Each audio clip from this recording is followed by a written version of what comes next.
Just an introduction to the video, I filmed it using the webcam on the netbook, and whilst I was recording, the audio desynced from the video. This is a fault with the webcam software, and you could probably install a different version which wouldn't have this problem, but just a heads up.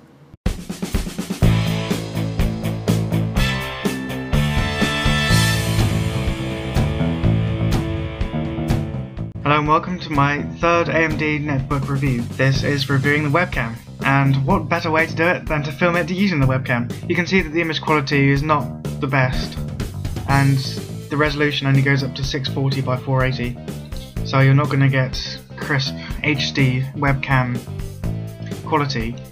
Although this is, I mean, you can see who's talking to you on the webcam, but it's just a bit pixelated. I don't know what this is going to look like when I edit it, but when I'm speaking into the webcam live recording, there's a little bit of delay, so I'm watching my lips move after I'm making the sound and after I'm moving my lips. So I don't know if that will then transfer over to Skype or MSN or whatever you're using it for, but otherwise the image quality is good. It's fluid.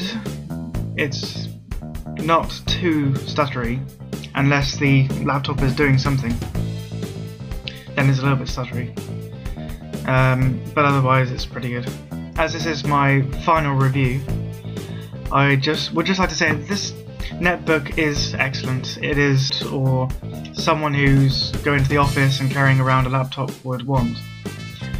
It is very good at being a bog standard netbook, so word processing, looking at the internet, browsing, etc. I think because Toshiba have installed some programs like monitoring or different settings or something, it does slow down the netbook, and as those programs aren't vital, you can probably delete them, and it would save on processing power. But as they're on there, then as I showed you in the previous video, there was times when the processor was running at 100%, and that's not acceptable. But aside from that, the laptop is very good. It's very quick once it gets loading. It's very light. It's not very noisy at all, except when the processor is running at 100%. The fan goes a little bit, but even then it's pretty quiet. I mean, this is the noisiest it can get, but I don't know if you can hear it. So there's a definite positive for it. This netbook does excel at playing films, music, YouTube videos, HD videos. Watching HD video is wonderful on the screen. It looks so nice and it sounds wonderful. The two speakers here are perfect for listening to music or watching a film. As they are going up, the sound isn't lost in the table or echoey or anything like that.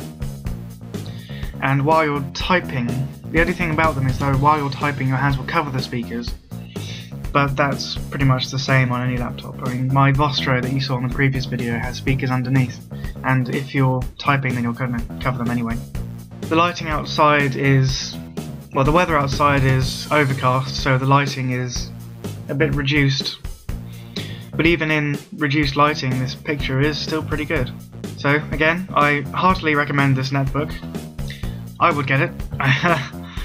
It is light, it is silent, it is compact. I could easily see myself taking this to lectures or to classrooms or in the office or wherever, around the house even.